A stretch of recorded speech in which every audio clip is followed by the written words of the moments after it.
अस्सलाम वालेकुम नाजरीन, मैं हूं जमाल याकूब जाफरी और आप देख रहे हैं मेरा यूट्यूब डिजिटल चैनल।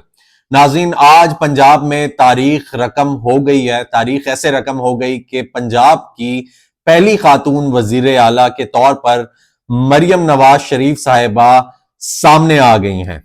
आज इनकी थोड़ी सी बायोग्राफी पे बात करेंगे क्योंकि अब वो वजीर आला हैं पंजाब की और पहली खातून वजीर आला हैं। थोड़ा सा आपको इनकी हिस्ट्री बताएंगे कि ये कैसे कैसे आगे आई, कब पैदा हुई, कहां से इन्होंने तालीम हासिल की, और फिर कुछ सवालात हैं जो उठते हैं वो हम उठाएंगे, उनको भी डिस्कस करेंगे। उसके अलावा हम ये भी बात करेंगे कि आखिर जो इन्होंने पहली तकरीर की है उसमें इन्होंने क्या क्या बातें की और क्या क्या बातें इनको करनी चाहिए। नाज़रीन, पाकिस्तान मुस्लिम लीग नून की नायब सदर मरियम नवाज आज पाकिस्तान के सूबा पंजाब की पहली खातून वजीर आला मुंतखब हो गई। आम इंतखाबात 2024 में मरियम नवाज NA 119 और PP 159 से कामयाब हुई थी। मरियम नवाज 220 वोट लेकर पहली खातून वजीर आला पंजाब मुंतखब हुई, जबकि इनके मद्दे मुकाबिल उम्मीदवार राना आफ्ताब ने 0 वोट हासिल किए। नाज़रीन, ये भी बताता चलूं कि राना आफ्ताब साहब ने 0 वोट इसलिए हासिल किए क्योंकि कोई आया ही नहीं असेंबली में, तो उस पर भी उन्होंने गिला उठाया। हम बाद में इस पर बात करेंगे। नौ मुंतखब वजीर आला पंजाब और साबिक वजीर आजम नवाज शरीफ की साहबजादी मरियम नवाज 28 अक्टूबर 1973 को लाहौर में पैदा हुई। इन्होंने इब्तदाई तालीम Convent of Jesus and Mary School से हासिल की। बाद अज़ा मरियम नवाज को किंग एडवर्ड मेडिकल यूनिवर्सिटी से दाखिले के तनाजे पर मेडिकल की तालीम अधूरी छोड़नी पड़ी। इन्होंने पंजाब यूनिवर्सिटी से इंग्लिश लिटरेचर में मास्टर्स की डिग्री हासिल की। सन 1992 में साबिक वजीर आजम की साहबजादी कैप्टन रिटायर्ड सफदर के साथ रिश्ता अज़दवाज में मुंसलिक हो गई। मरियम नवाज 3 बच्चों जुनेद सफदर, मेहरुन्निसा सफदर और महानूर सफदर की मां भी हैं। इन्होंने सियासी महाज पर अपने कैरियर की शुरुआत 2012 में की। मरियम नवाज ने 2013 में मुस्लिम लीग नून के इलेक्शन मुहिम की सरबराही भी की। वो 2013 और 2014 में प्राइम मिनिस्टर यूथ स्कीम की सरबराह भी रही। इन्होंने पाकिस्तान तहरीक इंसाफ PTI के दौर में होने वाले जिमनी इंतखाबात में भी अपनी पार्टी के लिए भरपूर मुहिम चलाई। 2018 में मरियम नवाज को पनामा केस में जेल हो गई। इन्होंने 2018 में अपने वालिद के साथ जेल काटकर अपनी वालदा कुलसूम नवाज का मुज़ाहमती किरदार भी दोहराया। 3 जनवरी 2013 को वो मुस्लिम लीग नून की नायब सदर मुंतखब हुई और आज मरियम नवाज ने पाकिस्तान की पहली खातून वजीर आला होने का एजाज भी हासिल कर लिया। नाज़रीन, पहली खातून वजीर आला तो मरियम नवाज साहिबा बन गई। एक खानदानी सियासत चल रही थी। उनके वालिद मियां मोहम्मद नवाज शरीफ साहब 3 दफा प्राइम मिनिस्टर रह चुके हैं पाकिस्तान के। मियां मोहम्मद शहबाज शरीफ साहब भी वजीर आजम रह चुके पाकिस्तान के, उनके चाचा। उसके अलावा उनके कजन भी वजीर आला रह चुके, हमजा शहबाज साहब पंजाब के।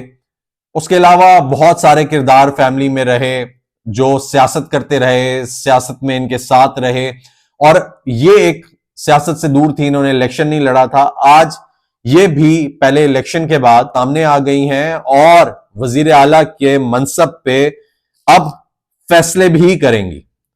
नाज़रीन, कुछ सवाल जो मरियम नवाज साहिबा के वजीर आला बनने के बाद उठते हैं वो आपके सामने रखते हैं। अगर मरियम नवाज पंजाब में कारकर्दगी ना दिखा सकी तो नून लीग का हशर भी पंजाब में क्या पीपल्स पार्टी वाला होगा? क्योंकि पंजाब में पीपल्स पार्टी बिल्कुल ना होने के बराबर है, उधर उनका वोट बैंक नहीं है। लेकिन बिलावल भुट्टो साहब को इस चीज पे अप्रिशिएट करना चाहिए कि वो वहां से फिर भी लड़े, उन्होंने इलेक्शन लड़ा जबकि उनको पता था कि उनका वोट बैंक नहीं है, और बड़ा अच्छा उन्होंने उधर से स्कोर भी किया। दूसरा सवाल नाज़रीन ये उठता है, क्या मरियम नवाज बतौर वजीर आला नून लीग के वोट बैंक को मजीद तकवीयत देने में कामयाब होंगी? लेकिन एक बात करनी चाहिए कि अभी जो नून लीग ने वोट्स उठाए हैं पंजाब में, थोड़े बहुत जहां जहां से उठाए हैं, वो मरियम नवाज साहिबा की ही वजह से उठाए हैं। शायद ये जलसे ना करती, क्योंकि नवाज शरीफ साहब जिनसे पूरे पाकिस्तान को बड़ी उम्मीद थी, इनके बड़े फैंस थे यहाँ पे, उन सारों ने कहा कि लीडर आ गया, मुल्क को नवाज दो, दिस एंड दैट। बट मियां मोहम्मद नवाज शरीफ साहब अवाम के साथ बिल्कुल नहीं आए, बात नहीं की उन्होंने, मीडिया को फेस नहीं किया, बहुत कम उन्होंने प्रेजेंस अपनी शो की। तो यही ज्यादातर तकारीर कर रही थी, जलसों में जा रही थी, जलसे कर रही थी, मीडिया को फेस कर रही थी। तो उस चीज में ये थोड़ा सा आगे हैं। क्या मरियम नवाज बतौर वजीर आला मुजामती अंदाज के बजाय मुफाहमती अंदाज अपनाएंगी? अब कुछ ना कुछ तो तब्दील करना पड़ता है, तब्दील करना पड़ेगा। अगर अंदाज तब्दील ना किया और मुजामती अंदाज ही रखा तो जाहिर सी बात है फिर बड़ा नुकसान होगा, और वो नुकसान जो है वो इनको भी होगा, क्योंकि अब ये वजीर आला है, और साथ साथ पंजाब को भी होगा, जो कि रिसोर्सेस के लिहाज से सबसे बड़ा सूबा है। क्या मरियम नवाज खानदान की सियासी जानशीन साबित होंगी? ये एक बहुत बड़ा सवाल है, क्योंकि सियासी जानशीन खानदान के और भी बड़े लोग हैं जो बनना चाहते हैं।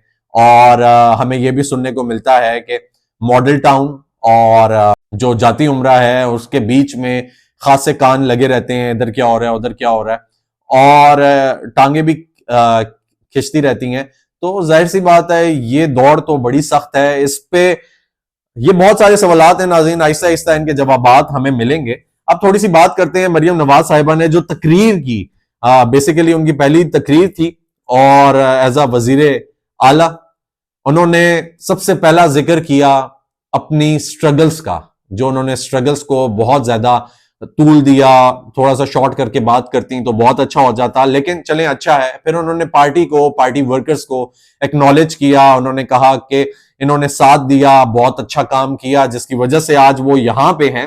फिर उन्होंने थोड़ा सा हाउस के अंदर के माहौल को डिस्कस किया। उन्होंने ये कहा कि हाउस के अंदर का माहौल जो है वो ज्यादा जमहूरी हो सकता था। अगर वो ज्यादा जमहूरी होता तो बेहतर तरीके से हम हाउस को लेकर आगे चल सकते थे, और हाउस को आगे जमहूरी तरीके से ही चलना चाहिए। उन्होंने जो ऑपोजिशन के लोग थे उनके बारे में बात की, अगर वो भी मौजूद होते तो माहौल बहुत बेहतर हो जाता, जमहूरी माहौल हो जाता, और हम लोग भी जमहूरी माहौल को जमहूरी तरीके से आगे बढ़ा सकते थे। तो नाज़रीन ये एक अच्छी बात की है उन्होंने, और इस चीज को अप्रिशिएट भी करना चाहिए। अब पाकिस्तान ये अफोर्ड नहीं कर सकता कि वही पुराने तरीके के आप इस असेंबली में आए ना, आप अपोजिशन में ना बैठे। अब आप अपोजिशन में, आप स्ट्रांग पोजीशन में, हुकूमत कोई भी चलती है तो उसको अपोजिशन चलाती है अपनी बातों से, अपने तरीके से।